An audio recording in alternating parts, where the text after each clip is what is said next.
내가 카지노에서 이득 받은 게 뭐냐고! 살인 용의자 찾고 있잖아. 흥분하지 마시고 목소리 좀 낮춰주세요. Kembali lagi bersama saya channel CFL. Bagaimana kabar kalian wahai penghuni YouTube? Semoga kita selalu diberikan kesehatan. Pada video kali ini saya akan merangkum salah satu film yang berjudul Innocence, di mana film ini dirilis pada tahun 2020. Film ini menceritakan seorang pengacara cantik yang handal serta sukses di Seoul, Korea Selatan, di mana dia sedang memperjuangkan keadilan oleh karena ibunya dituduh telah meracuni warga setempat di saat pemakaman suaminya. Oke, sebelum lanjut siapkan rokok sempurna agar hidupmu lebih sempurna dan juga siapkan kopi hitam handset agar nontonnya lebih nikmat dan santai. Dan himbauan dari channel CFL, jika video ini membuat kalian terhibur, sudah sepatutnya bagi kamu untuk subscribe, like, comment, and share videonya. Oke, langsung saja setelah intro yang satu ini.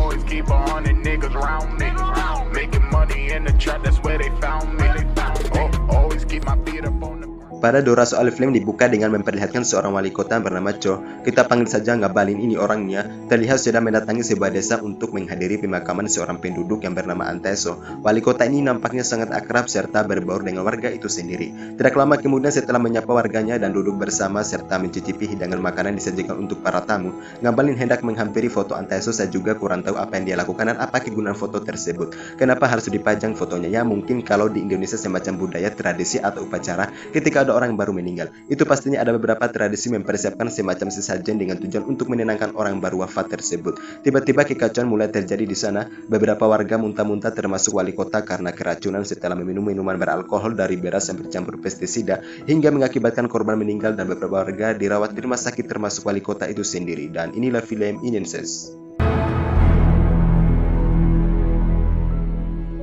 Kita akan diperlihatkan dengan seorang pengacara handal yang merupakan lulusan hukum Universitas Seoul yang bernama Ah Jung In. Kita panggil saja Juju ini orangnya. Saat ini ia bekerja di firma hukum besar tepatnya di Seoul, Korea Selatan. Terlihat Juju sedang berada di sebuah persidangan di mana dia sedang menangani sebuah kasus. Setelah usai dari persidangan, tiba-tiba Juju mendapati berita yang disiarkan di televisi tentang kasus yang ternyata berasal dari kampung halamannya. Dan yang membuat dia terkejut adalah ibunya didakwa sebagai tersangka pembunuhan. Dengan perhal ini dia pun segera pergi menuju ke kampung halamannya tersebut.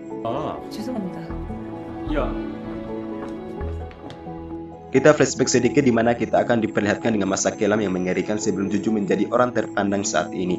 Ternyata perjuangannya begitu besar di mana saat Juju menerima surat rekomendasi dari Universitas Nasional Seoul, di waktu yang sama sosok ayah bernama Antaeso yang saat ini sudah meninggal dan juga pemakaman dihadir oleh wali kota itu adalah atas kematian ayah Juju yang diperlihatkan di awal film ini. Di saat itu ayahnya tidak mengiyakan Juju untuk lanjut di perguruan tinggi disebabkan karena faktor ekonomi, sehingga ketika itu keinginan Juju yang begitu besar untuk kuliah terpaksa dia harus meninggalkan kampung halaman demi mencapai masa depan yang cemerlang.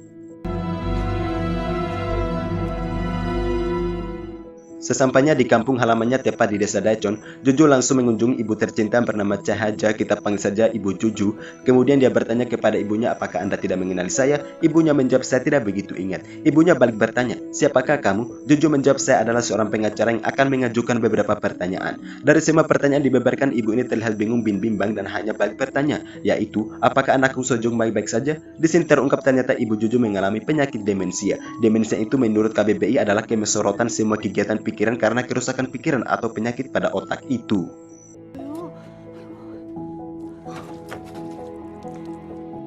Setelah mengunjungi ibunya, Juju mendatangi TKP tempat kejadian perkara. Tiba di sana dia dihampiri salah seorang polisi yang juga menangani kasus terkait warga yang keracunan ketika menghadiri pemakaman. Polisi ini bernama Choi Sugo, kita sebut saja Charlie ini orangnya. Di sini dia menyuruh Juju untuk meninggalkan tempat ini, akan tetapi Juju dengan santainya mengatakan bahwa saya seorang pengacara serta memberikan kartu namanya kepada Charlie. Sehingga Charlie membiarkan Juju memeriksa tempat tersebut. Selama penyelidikan, polisi merasa terganggu dengan anak satu ini yang bernama Sojung ini orangnya. Sojung ini merupakan adik daripada Juju, sehingga dengan ketidaknyamanannya mereka membuat Charlie sedikit kesal dengan perlakuan Sojung. Hingga akhirnya dia memberinya pelajaran dan ketika Charlie akan menamparnya, Juju menahan tangannya dan berkata, apakah seorang polisi berbuat kekerasan kepada masyarakat? Sojung kemudian membalasnya dengan menghidangkan 2 kali tamparan sebab dia berpegang teguh dengan pesan ibunya, di mana ibunya mengatakan jika ada yang menamparmu maka balaslah dia dengan 2 kali tamparan, kata ibu Juju. 한 대 맞으면 2대. 맞지만 말. Berpindah pada scene berikutnya, Juju kemudian menghadiri persidangan perdana terkait kasus ibunya di mana ibunya sebagai terdakwa yang disangka telah meracuni warga termasuk Pak Wali Kota. Ketika di persidangan, dua orang saksi mengatakan bahwa dia melihat ibu Juju menuangkan arak beras ke dalam panci dan satunya juga mengatakan bahwa dia melihat pestisida yang ditemukan tepat mengenai pakaian ibu Juju. Sehingga dengan perhal ini, ibu Juju dijadikan sebagai tersangka dan ditahan.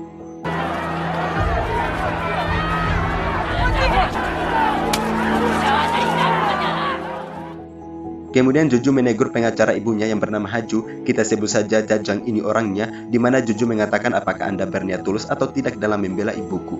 Yang menurutnya Jajang tidak bekerja dengan efektif dalam membela ibunya. Padahal bukti yang digunakan jaksa tidak begitu kuat hanya karena terjadi sedikit perdebatan yang tidak begitu sulit untuk ditanggapi. Mendengar tanggapan Juju, Jajang terlihat kesal hingga akhirnya dia memutuskan untuk berhenti menjadi pengacara ibunya. Terpaksa mengenai perhal ini akhirnya, Juju terpaksa menjadi pengacara ibunya di persidangan selanjutnya.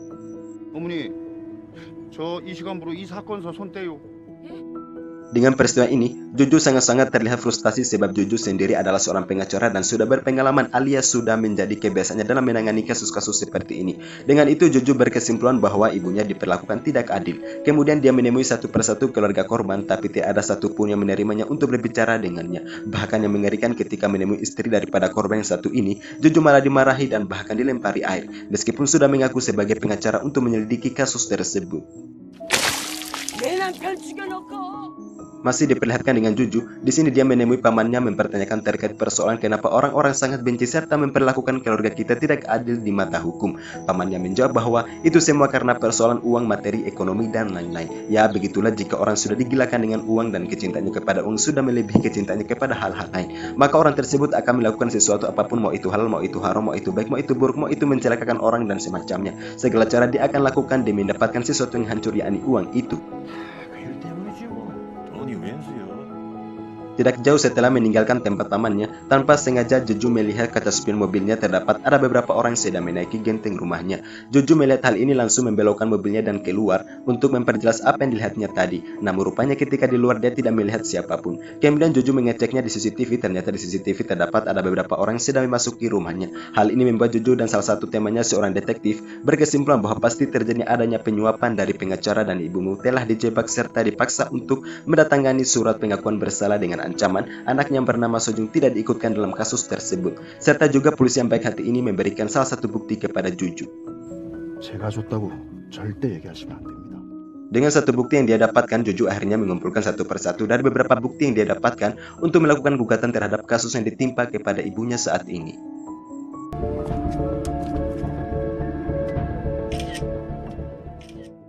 Keesokan harinya, Juju sedang berada di persidangan di mana Demi memperjuangkan keadilan untuk membuktikan bahwa ibunya tidak bersalah dan memperlihatkan salah satu video kepada hakim, jaksa, penasihat hukum serta para hadirin, di mana di video tersebut melakukan interogasi kepada terdakwa. Yang menimbulkan keanehan dari video itu adalah mereka secara paksa menyuruh terdakwa untuk mendatangi surat pengakuan bersalah dengan jaminan anaknya Sojung akan baik-baik saja jika dia mendatangi surat tersebut, dan juga Juju memperlihatkan beberapa foto yang dari foto tersebut dapat menimbulkan kecurigaan juga, di mana salah satunya adalah jaksa, detektif, serta saksi sedang makan bersama seperti pada foto tersebut. Kalau secara logika betul juga kan, masa jaksa, detektif, saksi makan bersama? Mungkin kalau di Indonesia tidak akan terjadi hal seperti itu. Sehingga adanya kecurigaan ini, Juju mengatakan kepada hakim bahwa penyelidikan dilakukan jaksa adalah sesuatu yang direncanakan. Kemudian Juju meminta hakim penahanan terdakwa dicabut serta meminta ibu Juju untuk dibawa di rumah sakit sebab penyakit demensianya makin parah, dan pada akhirnya ibu Juju dibebaskan dari tahanan. 확증 없이 심증만 가지고 이렇게 수사를 하는 건 엄밀한 표적 수사입니다. 재판장님께 구속 집행 정지를 요청드립니다. 치매가 상당히 진행됐다는 의무관의 소견서를 보시면 아실 겁니다. Berpindah pada scene berikutnya, wali kota ketika mengetahui bahwa ibu Juju dibebaskan dari tahanan, dia langsung geram kepada pengacaranya dan dia tidak mau tahu, menyuruh antek-anteknya apapun itu solusinya untuk bisa tetap ditahan serta menegaskan kembali kepada mereka bahwa jangan pernah ibu Juju dibiarkan dia dibebaskan. 채워자 절대! Beralih pada Juju, saat ini dia bersama adiknya Sojung sedang menjenguk ibunya di rumah sakit. Tiba-tiba di dalam ruangan mereka tak dapat melihat ibunya sehingga Juju langsung bergegas mencek CCTV di rumah sakit. Terlihat di CCTV nampaknya ibunya telah melarikan diri dari rumah sakit. Tidak lama kemudian, salah satu dari mereka mendapat telepon dari rekan kerjanya bahwa mereka telah menemukan ibu Juju di suatu tempat yang sunyi. Dan pada akhirnya Juju bersama adiknya langsung menemui letak keberadaan ibunya. Dan juga dengan terjadinya peristiwa ini terpaksa dari pihak pengadilan memerintahkan ibu Juju ditahan kembali. 어디로 가나요? 구치소로 모시라는 법원의 지시입니다.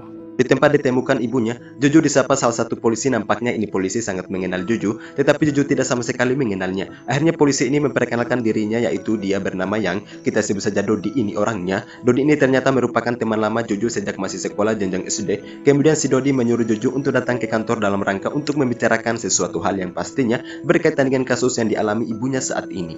참, 바쁘지 않으면 서로 가서. Sesampainya di kantor, si Dodi ini menceritakan ibunya bahwa sekitar 3 bulan yang lalu ibunya mendatangi kantor polisi untuk melaporkan bahwa suamiku adalah seorang pembunuh serta wali kota Ngabalin dan teman-temannya terlibat dalam pembunuhan tersebut. Kemudian Juju bertanya apakah di desa Dacon terjadi pembunuhan. Dodi menjawab tidak mungkin, bahkan di desa Dacon telah mendapat pujian yang mana desa tersebut terbebas dari kejahatan. Dengan hal ini membuat Juju sulit untuk berpikir disebabkan informasi yang dia dapatkan itu simpang siur, ditambah lagi ibunya mengalami penyakit demensia sehingga mengenai perihal ini Juju sulit dalam melakukan penyelidikan. 엄만 정말 이거 미치겠다. Keesokan harinya, Juju masih tetap dengan pendiriannya untuk memperjuangkan keadilan. Menurutnya ibunya telah dijebak oleh beberapa kelompok demi mendapatkan keinginan mereka. Di sini terlihat Juju sedang mendatangi kediaman Jajang, merupakan pengacara awal ibunya. Sesampainya dalam rumah, Juju bertanya kepada Jajang siapakah yang ketika itu memintamu untuk menjadi pengacara ibuku. Jajang menjawab bahwa dia tidak mengingatnya entah siapa yang memintanya untuk menjadi pengacara. Terlihat Jajang dari raut wajahnya telah menyembunyikan realita dan langsung mengalihkan pembicaraan di mana kata Jajang sekarang saya masih sibuk. Akhirnya Juju setelah mendapat jawaban darinya, dia langsung berpamitan untuk pergi. Setelah Juju meninggalkan Jajang, Jajang langsung menelpon seseorang di mana dia mengatakan bahwa Juju telah mempertanyakan orang memintaku untuk menjadi pengacara ibunya ketika itu. Tiba-tiba Juju muncul kembali dan sedang mencari sesuatu. Di sini terungkap ternyata kepergiannya sementara merupakan solusi bagi dia untuk merekam suara Jajang menggunakan handphone yang ketika menelpon seseorang tadi. 여기 있네요. 수고하세요. Setelah mendapat salah satu informasi dari rekaman suara Pak Jajang, Juju melanjutkan penyelidikannya di mana kali ini dia mendatangi rumahnya sendiri untuk mencari alat bukti yang berkaitan dengan bukti-bukti sebelumnya yang dia dapatkan. Tidak lama kemudian, tiba-tiba muncul salah seorang pria yang mencoba menyerang Juju. Akan tetapi pria ini nampaknya tidak berniat untuk membunuhnya. Setelah berhasil melumpuhkan Juju, dia langsung meninggalkannya. Namun rupanya Juju yang masih sadar, dia melihat korek api yang dijatuhkan pria tersebut. Keesokan harinya, Juju langsung mendatangi kantor polisi dengan membawa korek api yang dijatuhkan pria tadi malam dan meminta pihak polisi untuk melakukan sidik jari dari korek api tersebut. Akan tetapi Charlie terlihat tidak begitu serius menanggapi permintaan Juju dan mengatakan ini korek api yang sama yang saya juga dapatkan di sana, kata Charlie, serta mereka terlihat mengabaikan kedatangan Juju sehingga dengan ini Juju agak kesal bercampur marah dan mengatakan kalian polisi yang tidak kooperatif. 지금 뭐 하는 거야? 수사업자 안 하고! Beralih pada scene berikutnya, kembali kita akan diperlihatkan dengan sosok wali kota yaitu Pak Ngabalin, di mana dia mendapat telepon dari kepala jaksa bernama Sin. Kita sebut saja Samsul ini orangnya. Samsul memberitahukan salah satu warga yang keracunan kemarin telah meninggal dunia. Mendengar hal ini, Pak Ngabalin terlihat sedih. Akhirnya dia menyuruh Samsul untuk datang ke pemakamannya dan membawakan beberapa bunga yang bagus. Serta juga Pak Ngabalin kembali mengingatkan kepada Samsul bahwa jangan biarkan Juju terus berkeliaran dalam menyelidiki kasus tersebut. 그나저나 그 딸내미는 계속 그렇게. Beralih pada situasi pemakaman yang meninggal akibat keracunan, ternyata Juju ikut hadir juga di pemakaman tersebut. Karena ini merupakan tanggung jawabnya sebagai anak yang saat ini sebagai masyarakat menganggap bahwa warga yang keracunan itu merupakan ulah ibunya sendiri.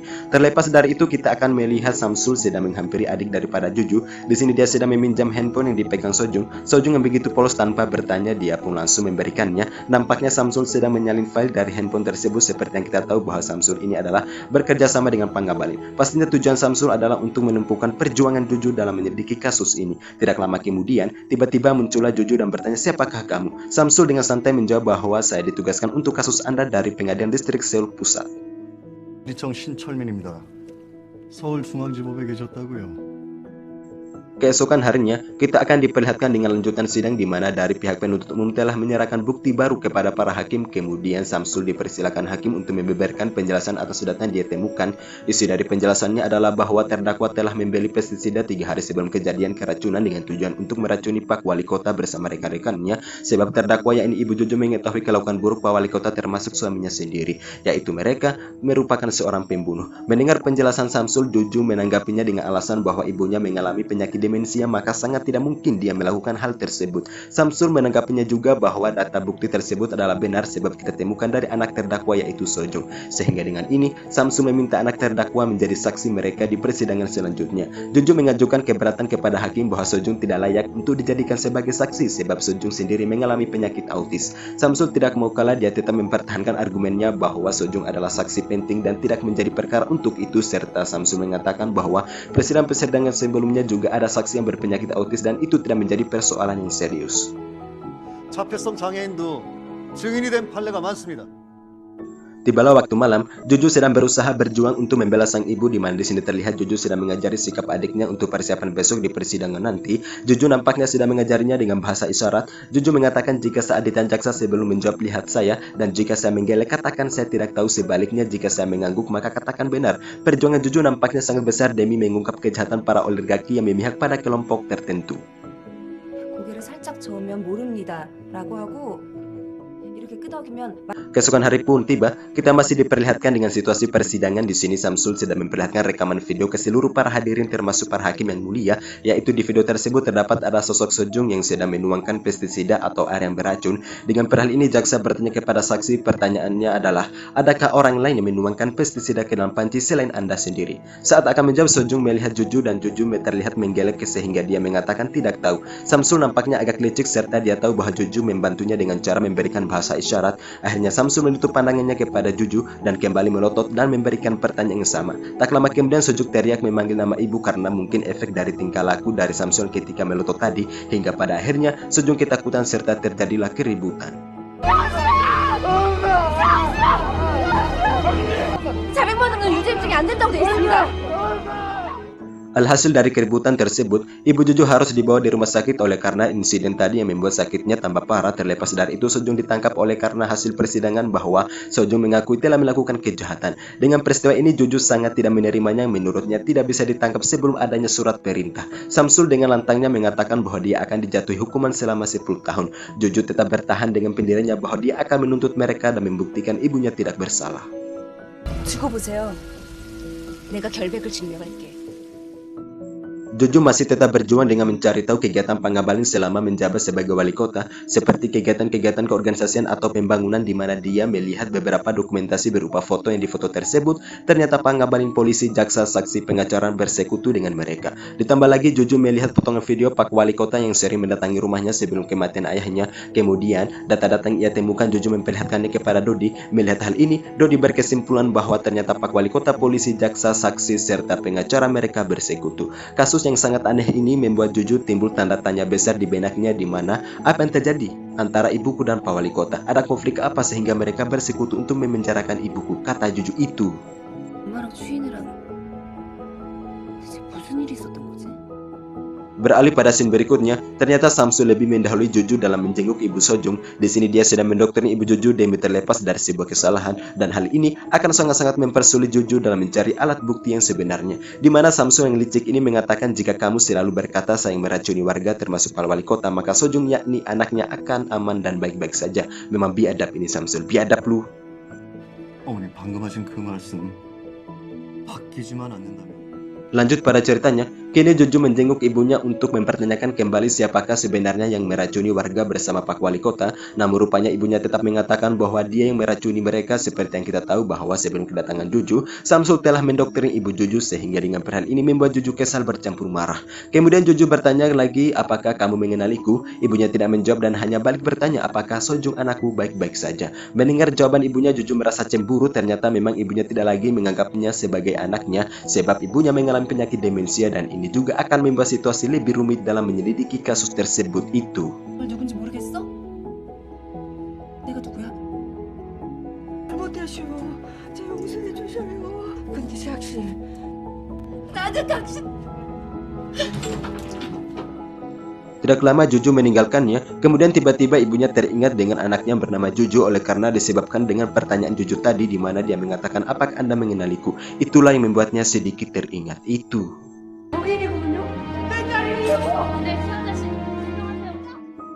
Kembali lagi kita akan diperlihatkan Juju dan Dodi di mana mereka sedang berjuang dalam mengungkap kejahatan dilakukan Pak Wali Kota bersama antek-anteknya. Di sini mereka berdua terlihat sedang mengintai para oligarki dan mengikuti mereka pergi demi mendapat sebuah alat bukti serta mengungkap kejahatan mereka bahwa tertangkapnya ibunya Juju adalah sesuatu yang direncanakan.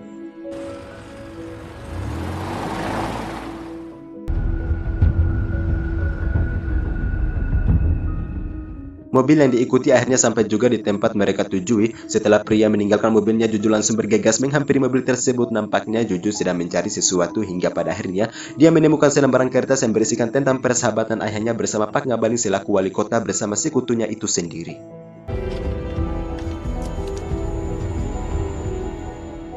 Kemudian dia melanjutkan penyelidikannya dalam mencari beberapa bukti, di antaranya dia menemukan pecahan potret hingga pada akhirnya dia menemukan ponsel model lama yang telah rusak di rumahnya. Kemudian dia menemui tempat tukang servis handphone untuk memperbaikinya. 난 해볼 텐데 뭐 하나 구형이라. Kita masih bersama dengan Juju di mana di sini terlihat dia sedang berjuang untuk menyambung potret yang ia dapatkan untuk mengembalikan potret tersebut dapat utuh kembali hingga akhirnya dia berhasil mengutuhkan kembali dan langsung menemui salah satu teman ayahnya yang saat ini dia sedang berada di rumah sakit untuk mempertanyakan terkait pada gambar yang dia dapatkan tersebut. Di sini terungkap fakta yang sebenarnya, ternyata ayahnya bersama Pak Ngabalin selaku wali kota kala itu merupakan teman akrabnya. Di sini kita akan dikagetkan ungkapan teman ayahnya di mana ternyata ayah daripada Juju bersama Pak Ngabalin bekerja sama untuk membunuh salah seorang teman yang bernama Lee Chan Ho. Ini orangnya. Tujuan mereka untuk membunuh Lee Chan Ho adalah untuk mengambil alih tambang yang dimiliki Lee Chan Ho tersebut. Dengan perlakuan buruk ayahnya ini, kita akan teringat dengan perkataan ibu Juju bahwa ternyata memang betul suaminya bersama Pak Ngabalin merupakan seorang pembunuh. 말해주세요, 아저씨. 붙여.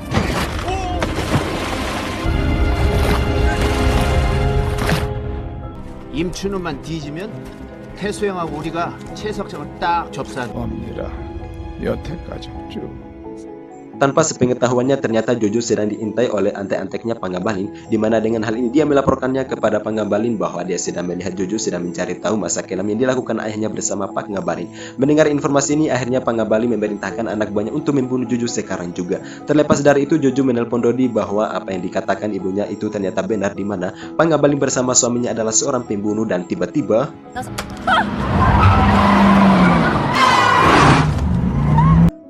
keesokan hari pun tiba. Kini Juju sedang berada di rumah sakit disebabkan dirinya mengalami kecelakaan kemarin. Di sini Dodi masih setia dalam membantu Juju dalam menyelidiki kasus yang dihadapinya dan memberikan sebuah peta konstruksi yang berhubungan dengan perlakuan buruk Pak Ngabalin. Mendapat peta konstruksi tersebut, Juju langsung bergegas untuk mencari tahu lebih dalam lagi serta menyuruh Dodi untuk mencari tahu truk kemarin membuatnya mengalami kecelakaan. 엄영아, 부탁이 있는데 사고 현장 시스템. 주통장 맞죠? 네. Setelah mendapat dan mengumpulkan beberapa alat bukti yang terkait dengan konstruksi tersebut, kemudian Juju mendatangi rumah sakit tempat Pak Ngabalin dirawat dengan tujuan untuk mempertanyakan apakah dia sering bertemu dengan ayahnya ketika masih hidup. Pak Ngabalin menjawab dengan jawaban manipulasi di mana dia mengatakan saya terlalu sibuk dengan kerjaan sehingga sangat jarang bertemu dengannya, kata Pak Ngabalin. Serta juga Juju meminta Pak Ngabalin untuk menjadi saksinya di persidangan nanti. Akan tetapi di sini Pak Ngabalin menolak dengan alasan kondisi kesehatannya belum stabil. 증인 좀 서주세요. 중인? 뭐 담당 주치의가 날 보내주질 않아. Setelah menemui Pak Ngabalin, Juju mendatangi kediaman pamannya untuk dimintai menjadi saksi di persidangan nanti. Terlihat pamannya sangat semangat ketika akan dijadikan sebagai saksi dan mengatakan dengan ekspresi semangat yang begitu besar bahwa dia akan menceritakan kelakuan buruk Pak Ngabalin sesuai apa yang dia saksikan di kala itu. 여지껏 보고 들은 대로 얘기하면 되는겨? Keesokan hari pun tiba. Kembali kita akan diperlihatkan dengan situasi persidangan di mana di sini Juju menghadirkan pamannya sebagai saksi dan bertanya kepadanya, apakah dari keluarga terdakwa pernah membeli pestisida di toko Anda? Pamannya menjawab iya betul yang membeli pestisida ketika itu adalah suami terdakwa dengan alasan untuk sebagai racun tikus yang berkeliaran di pertanian miliknya. Serta saksi tersebut menceritakan suami terdakwa ketika di masa hidupnya bahwa suami terdakwa yakni ayah daripada sosok Juju mendapat suatu pengkhianatan dari temannya sendiri yaitu Pak Ngabalin, di mana ayahnya ditipu Pak Ngabalin Pangabalin dengan penggalian emas. Namun rupanya di lokasi tersebut tidak sama sekali terdapat ada emas, padahal uang yang dia gunakan adalah uang masyarakat. Sehingga akhirnya ketika itu dijauhi masyarakat karena telah membohongi warga desa Daecon itu sendiri. Dari situlah timbulnya konflik di antara mereka dan ayah Juju mulai membenci Pangabalin. Namun dengan kebenciannya tidak berujung damai di antara mereka, malah Pangabalin bersekutu dengan teman-temannya untuk menghabisi Antaeso yang merupakan ayah daripada sosok Juju tersebut. Dengan pernyataan atau cerita dari pamannya tersebut, Juju meminta kepada hakim yang mulia untuk menghadirkan Pangabalin di persidangan sebagai saksi. 아, 왜 맞고 앉냐?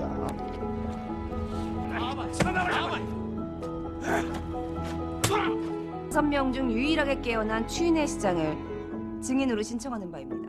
Lanjut, masih dengan diperlihatkan dengan situasi persidangan di mana Pangabalin didesak untuk menghadiri persidangan sebagai saksi dari pihak pembela. Meskipun awalnya dia menolak untuk menjadi saksi, namun rupanya dengan kerja kerasnya, sosok Juju berhasil menghadirkan Pangabalin di persidangan tersebut. Ketika sidang telah dimulai, Juju sedang memberikan beberapa pertanyaan terkait bukti-bukti yang ia dapatkan yang berupa data maupun lisan. Di antaranya adalah, apakah Anda ketika mencalonkan diri sebagai wali kota melakukan secara adil dan mengikuti kebijakan pemilu? Pangabalin menjawab iya betul, bahkan masyarakat desa Daecon meminta saya untuk mencalonkan diri sebagai wali kota. Kemudian Juju secara spontan menanggapinya bahwa bukankah yang mencalonkan ketika itu adalah Antaeso, namun waktu itu karena Antaeso telah dibenci masyarakat desa Daecon, karena itu semua karena ulahmu sendiri dan sebagai cara kamu untuk menggantikan posisi Antaeso dalam mengikuti pencalonan wali kota. Mendengar tanggapan Juju, Pangabalin terlihat bimbang bin bingung alias kehilangan argumen untuk kembali memberikan tanggapan terhadap pernyataan daripada Juju tersebut. Di sesi terakhir, Juju mengajukan kepada hakim yang mulia untuk menghadirkan saksi baru dan demi untuk keamanan saksi, Juju selaku pengacara meminta hakim untuk dilakukan secara sidang tertutup. Nampaknya hakim menerima permintaan sosok Juju selaku pengacara tersebut. 피고 측 변호인의 비공개 재정 증인 신청을 인정. Ketika saksi baru telah dihadirkan di ruangan persidangan, Juju langsung bertanya kepada saksi bahwa apakah kamu yang memasuki rumah ibu Juju dan apakah kamu melakukan sendiri atau ada seseorang memerintahkanmu. Saksi menjawab iya betul, yang memerintahkan saya adalah Pak Wali Kota dengan jaminan saya akan diberikan sebuah toko besar, kata saksi. Kemudian Juju memberikan pertanyaan lagi, yaitu dengan maksud apa kamu memasuki rumah ibu Juju. Saksi menjawab saya disuruh untuk mengambil sertifikat tanah milik Antaeso yang ketika itu Pak Wali Kota menyuruhku melalui Pak Samsul, kata saksi tersebut. 이상입니다. Berangkat pada cerita selanjutnya, kini Juju kembali mendatangi tempat tukang servis handphone dan akhirnya tukang servis tersebut berhasil memperbaikinya dengan kembali seperti baru lagi. Saat ini Juju masih tetap berjuang untuk mencari bukti-bukti yang bisa melepaskan tuduhan Pak Wali Kota kepada ibunya, meskipun dia sudah 50% akan memenangkan ibunya di persidangan. 부품과학에 제가 냈는데 깨끗하게 고쳐놨시오. Ketika Juju sedang memeriksa handphone tersebut, dia mendapat ada rekaman video ayahnya di mana di video itu ayahnya mengatakan bahwa setiap saya memakan makanan istriku terasa dadaku sakit dan tidak bisa bernapas. Mengetahui hal ini, Juju langsung bergegas menemui ibunya untuk mempertanyakan mengenai rekaman video tersebut.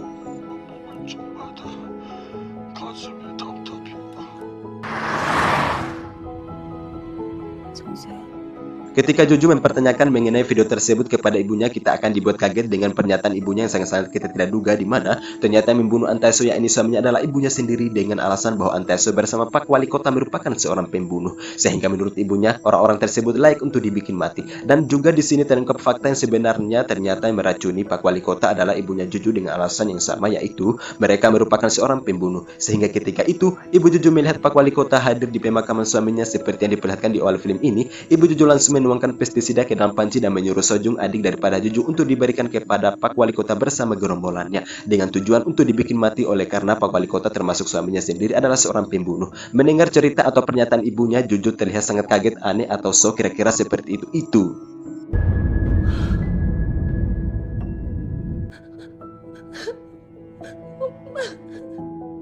Berangkat pada cerita selanjutnya, kini hari berikutnya Juju melakukan pembelaan di persidangan. Juju selaku pengacara atau sebagai pihak pembela dari terdakwa, dia memberikan penjelasan bahwasanya dari bukti-bukti yang dia dapatkan menunjukkan ternyata Pangabalin telah terbukti melakukan suatu pengkhianatan kepada suami terdakwa, yaitu menipu Antaeso dengan penggalian tambang emas dengan tujuan supaya masyarakat bisa membencinya, dan dengan kebencian masyarakat Pangabalin bisa leluasa dalam menggantikan posisi Antaeso yang ketika itu sedang mengikuti pencalonan wali kota Daecon. Kemudian Juju melanjutkannya dengan memberikan pertanyaan kepada kepada Pangabalin yaitu berapa banyak Anda berinvestasi di tambang emas tersebut. Pangabalin terlihat tidak bisa memberikan jawaban alias hanya melotot membangkang di hadapan para hakim, serta juga dari penuntut umum melakukan juga perlawanan kepada Juju dengan mengatakan penjelasan Juju sama sekali tidak berhubungan dengan kasus dan sangat tidak masuk akal. 이상하고 자신의 장례식에서 사람들을 계획적으로 독살하려 했다. Lanjut, kemudian Juju menyimpulkan penjelasan yang dia beberkan kepada para hakim yang mulia bahwasanya kami bersikeras mengatakan bahwa Ibu Juju tidak bersalah dan menyatakan Antaeso alias suami terdakwa adalah tersangka utama dari kasus tersebut, di mana yang meracuni para warga termasuk Pangabalin adalah Antaeso sendiri dengan secara sengaja dia rencanakan sebelum kematiannya. Tapi perlu kita tahu bahwa Juju menyembunyikan realita yang sebenarnya seperti yang kita tahu bahwa yang meracuni Pangabalin adalah Ibu Juju sendiri. Ini semua sebagai solusi dia untuk bisa mengeluarkan ibunya dari penjara dan pada akhirnya hakim mengatakan kami akan segera memutuskan validitas bukti pada sidang terakhir. 증거의 증명력은 전문 감정을 받은 Dan teman-teman kita saksikan bersama-sama menyaksikan putusan hakim siapakah yang akan memenangkan persidangan ini, apakah dari pihak pembela atau dari pihak penuntut umum. 이제 판결을 선고합니다. 새롭게 제기했던 용의자 안태수 관련 증거물과 증언들은 피고인 최화자 무죄.